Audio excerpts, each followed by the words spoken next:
Hello les amis, je vous retrouve pour une nouvelle vidéo sur le football et la Ligue des Champions et je vais vous présenter le débrief en statistique du match Lyon contre Fenerbahçe, un match qui avait lieu ce mercredi 26 août pour le compte des qualifications finales retour pour la phase de poule de la Ligue des Champions 2026-2027 et c'est Fenerbahçe qui a remporté le match 2 buts à 1 et qui élimine Lyon et donc Fenerbahçe sera qualifié par la Ligue des Champions, Lyon sera reversé pour la phase de poule de la Ligue Conférence, phase de poule qu'ils ont d'ailleurs gagné la saison passée. Ils avaient fini premier. Alors c'est bien dommage vraiment parce que Lyon avait largement les moyens de gagner le match. Ils étaient plus forts que l'adversaire, mais ils n'ont pas joué au bon moment. Ils n'ont pas fait le travail quand il fallait. Au match aller, il y avait eu un partout, mais Lyon aurait presque mérité plus. S'ils avaient poussé un peu plus, ils auraient pu faire mieux. Et au match retour, Lyon n'a joué qu'en deuxième mi-temps, que quand ils étaient menés. En première mi-temps, ils n'ont pas joué.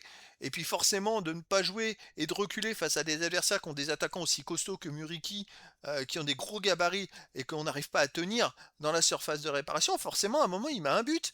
Lyon a joué, c'est laissé faire, on va dire. C'était très étrange la première mi-temps, et puis ils se sont réveillés en deuxième mi-temps, ils sont revenus au score, ils ont marqué aussi deux buts qui ont été refusés, un pour hors-jeu et un suite à une faute. Pour moi, il y a faute et pas hors-jeu. Bon, c'est un peu étrange. En tout cas, dans cette vidéo, on va revenir sur les buts et les grands faits de ce match, mais surtout sur les statistiques des deux équipes pour comprendre un petit peu le déroulé de la rencontre. Et donc, c'est tout simplement Fenerbahçe qui ouvre le score en première mi-temps et c'était plutôt mérité à la 24e par Muriki. Alors sur un centre, c'est vrai qu'il n'y a pas de pressing de la part des Lyonnais sur le centreur qui centre tranquillement pour Muriki au point de pénalty qui reprend la tête. Greff, le gardien de l'OL, arrête le ballon et le repousse. Muriki a le temps d'arriver pour reprendre encore la balle et marquer d'un tir à mi-distance. C'est assez étonnant. Lyon a été très apathique et a laissé faire un petit peu la situation et donc prend un but de bébête. Et puis 4 minutes après, deuxième but encaissé par les Lyonnais sur un corner. Et Braun au deuxième poteau marque une tête piquée. Encore une fois, pas d'agressivité des Lyonnais qui sont très passifs sur le corner. Le marquage est très laxiste et Braun marque facilement. C'est assez étrange, franchement, pour un match avec autant d'enjeux, qui a eu autant de passivité dans beaucoup d'actions en première mi-temps. Après, en deuxième mi-temps, forcément, ça a dû, dans le vestiaire, ça a dû beaucoup parler. Et puis Lyon revient avec de meilleures intentions. Et finalement, Lyon réduit le score par Fofana à la 61e minute sur un centre. Il met une magnifique reprise de volée du pied gauche en feuille morte qui vient se loger au ras du poteau. Un but magnifique. Et puis après, Lyon pousse je crois, une minute après, il marque un autre but par Openda qui est refusé pour un hors-jeu de quelques millimètres. C'est dommage, on n'a pas vu la ligne du hors-jeu parce que le défenseur avait pour moi l'épaule devant l'épaule d'Openda. Alors je ne sais pas, est-ce que c'est le bras qui compte? Parce que dans certains matchs, j'ai vu que le bras tendu, ça comptait pas, c'était les épaules. Donc j'ai trouvé ça très étrange que peut-être que c'est le bras d'Openda, parce qu'Openda a le bras devant, en fait, c'est assez bizarre. Bon, bref, on n'a pas revu le ralenti.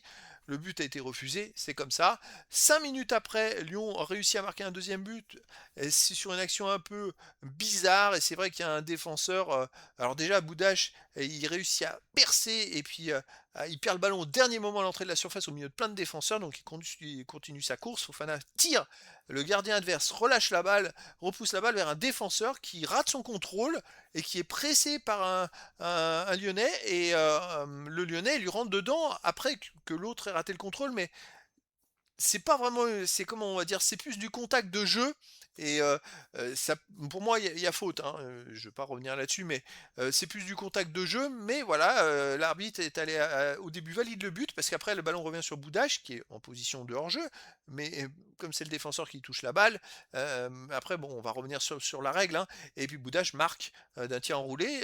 Il y a eu le but qui a été validé par l'arbitre et puis après il y a eu l'appel de la VAR et puis finalement après longue minute le but a été refusé. Alors, il faut savoir que à la fin du match, il n'y a eu que 6 minutes d'arrêt de jeu.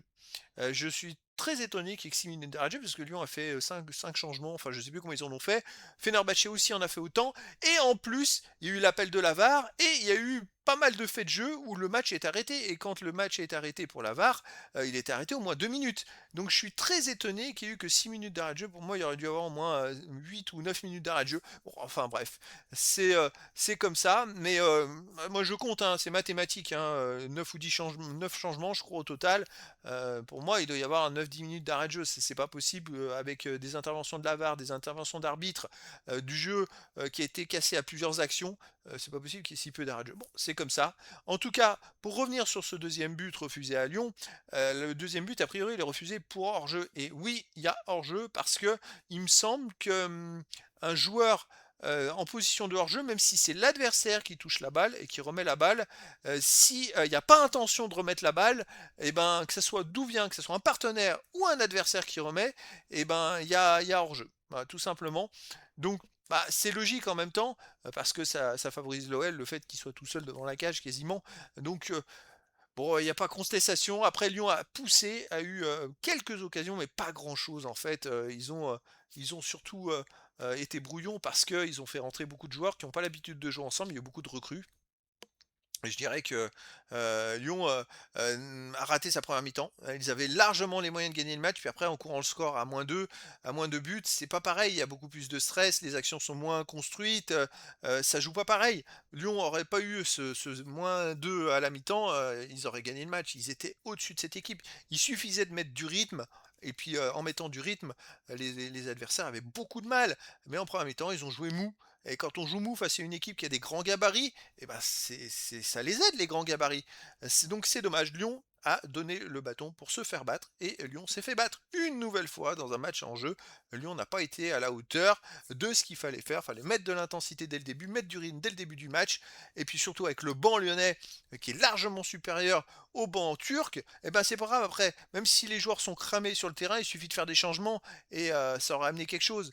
Donc bon, c'est un match vraiment très étrange. Alors les statistiques, il y a eu 1,53 XG buts attendus à 1,23 pour Fenerbahçe.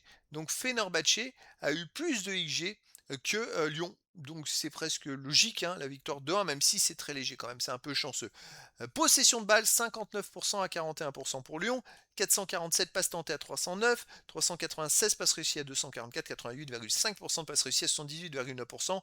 Donc collectivement, Lyon a quand même a eu beaucoup plus de possession de balle que Fenerbahçe. En même temps, ils ont couru le score après le score quasiment toute la rencontre.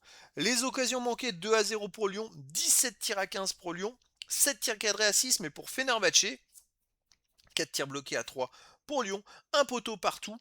Les poteaux, ce sont à peu près les mêmes. C'est un corner qui lobe greffe pour juste avant le deuxième but ou avant le premier but, hein, pour Fenerbahçe. Et puis pour Lyon, il me semble que c'est un centre qui arrive aussi au deuxième poteau, sur le poteau. Bon, c'est comme ça. 3 hors-jeu à 2 pour Lyon. Les autres statistiques, il y a eu 7 corners à 5 pour Fenerbahçe, 24 centres à 16 pour Lyon, 10 interceptions à 9 pour Fenerbahçe, on stack partout, 50 duels gagnés à 48 pour Fenerbahçe, 5 arrêts partout, 17 fautes à 12 pour Fenerbahçe, 3 jaunes à 1 pour Fenerbahçe, pas de rouge. Bon là aussi des statistiques plutôt équilibrées, disons que quand on voit toutes les statistiques, un match nul aurait été logique. Match nul, ça veut dire prolongation et tir au but, mais c'est pas le cas. Et au final, eh ben, c'est Fenerbahçe qui se qualifie pour la phase de poule de la Ligue des Champions. Lyon qui avait énormément besoin de cette qualification, puisque je crois que c'est un rapport de gain de 40 millions d'euros. Eh ben, Lyon, non, sera reversé en Ligue Europa en espérant qu'ils fassent mieux que la saison passée et qu'il y a 2 ans. Il y a 2 ans, ils avaient perdu en quart de finale contre Manchester United après une fin de match invraisemblable où je crois qu'ils mènent de 2 buts là-bas et puis en prolongation ils en prennent 3 dans les 10 dernières minutes, ce qui est quand même hallucinant dans les 10 dernières minutes de la prolongation.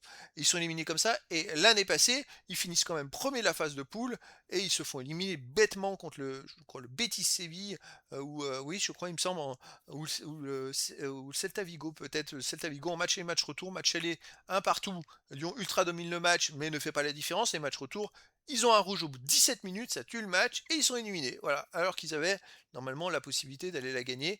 Donc 2 années où ils ont fait un peu n'importe quoi, et ben ils s'y retrouvent une troisième fois de suite, les Lyonnais cette fois. On va voir ce que ça va donner. En tout cas, c'est dommage. Donc bah écoutez les amis, voilà c'était le débrief en statistique du match Lyon contre Fenerbahçe. Un match qui s'est terminé par la victoire de Fenerbahçe, 2 buts à 1 et donc la qualification de Fenerbahçe pour la Ligue des Champions 2026-2027 et Lyon sera versé dans la Ligue Europa. Voilà les amis, je vous dis à très bientôt pour une nouvelle vidéo.